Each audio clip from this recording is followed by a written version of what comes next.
Video calling can help you stay connected with family and friends, and if there was ever a better time to stay connected, I don't want to know about it because, to be honest, this pandemic has me feeling like it's the dark ages.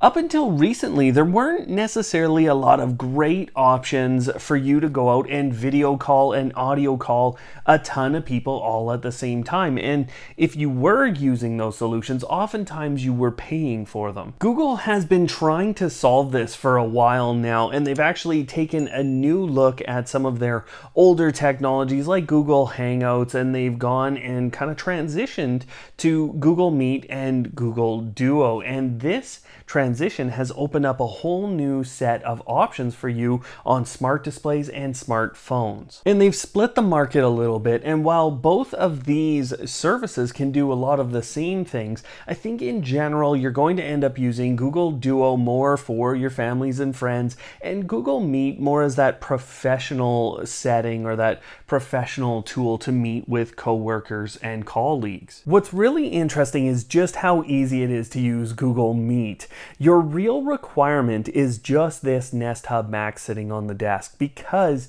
what you have to have is a Google account, and yes, right now Google Meet is entirely restricted to this device sitting right here. Now, it will allow you to meet up to 100 different people on this device at the same time. So this will allow you to set up those meetings for massive teams. It's as simple as requesting to start a meeting on your Google Nest Hub Max. When you do that, you get three options. The first one is to start a meeting, and this is really simple. You're going to hit that button, and then you get a code that you can share with whomever needs to join that meeting. You can start basically an ad hoc meeting. You will get that code on your smartphone if you have notifications turned on for the Google Assistant and or the Google Home application. Now, once you have that, you can send that to your friends, and then they can join that meeting and come into the whole thing, and then you get a whole interface there. The other thing you can do is join one of those meetings. You can join that meeting just with the code that you're given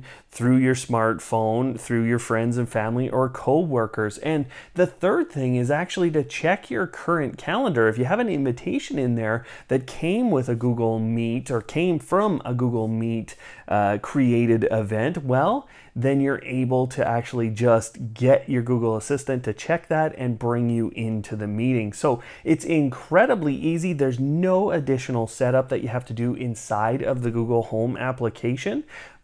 That's it. As we move over to Google Duo, which is more of a complicated setup because it's an actual application that you have to have installed on your smartphone, and then you have to go through a little setup process to connect your Google account to your smartphone's phone number. Now, I'm not going to walk you through that entire process. It's quite simple, and the app does that for you. And while Google Duo is only going to allow you to connect with up to 32 people, it still has some really interesting components and some really interesting use cases.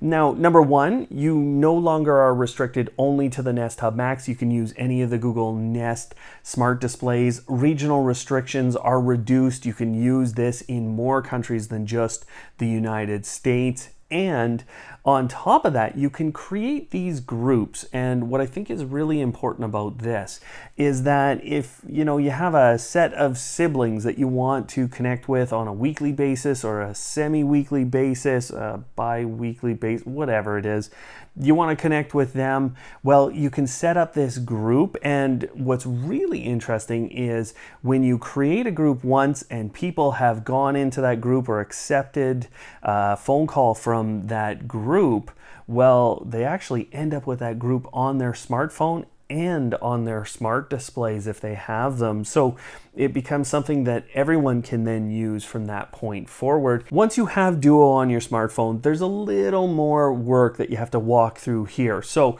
you have to connect that Google Duo account to your Google Home application. So we're going to head into the settings and then into voice and video calls. Then you're going to go into video and voice apps, and from here you'll find the ability to connect Google Duo. Once you have done that, you actually get to select select a number of speakers and smart displays that you want to ring whenever someone calls you through Google Duo. So they will all ring at that time. You might want to think about downtime if this is something you have in your bedroom, but that's another discussion for another time.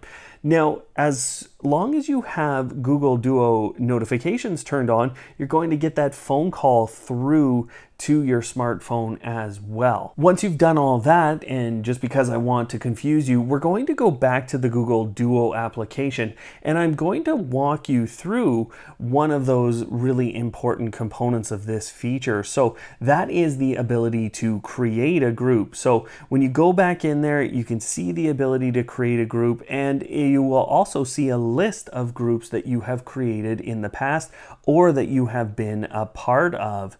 Now, when you hit the create group button, you'll be able to choose up to 31 other people, because no matter how much negative self-talk you have or you do with yourself, you count in that list of 32 people. So you select all those people and then you hit the next button down at the bottom, and then you're going to be able to name the group and start the video or voice call. And what happens with this is all those people are basically rung up, whether it's on their smart displays, whatever device they have for a smartphone, it's showing up there for all of them, and they can join at that moment. Now, if they don't join at that moment, they can actually go into the Google Duo application and they will see that there's a live call going on that they can join.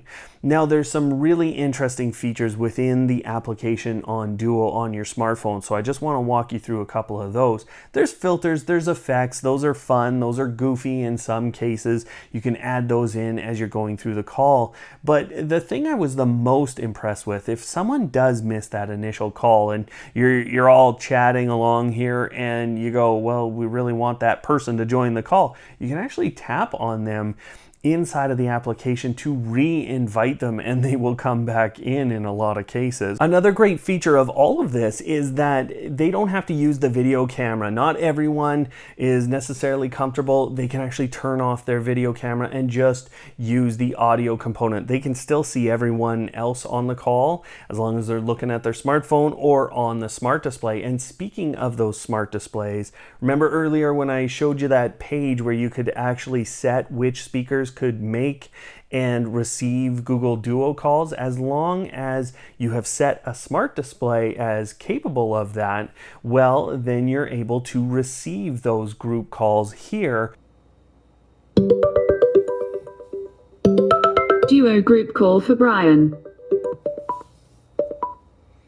It even said Duo group call for Brian, so it knew specifically it was for me because I was in this group. Now, the other thing you might want to do is make a Google Duo group call from a smart display, and you can do that, but you have to specifically request it with the correct Google Duo group call syntax. Now, while this is an absolutely amazing update that allows us all to connect, there are going to be people out there that cannot use certain components. I'm not in the US, and I will show you through the next video that's up on screen right now how to get many of these features if you are outside of the US. So go ahead, watch that one. Otherwise, guys, thanks for watching. And of course, don't hate, automate.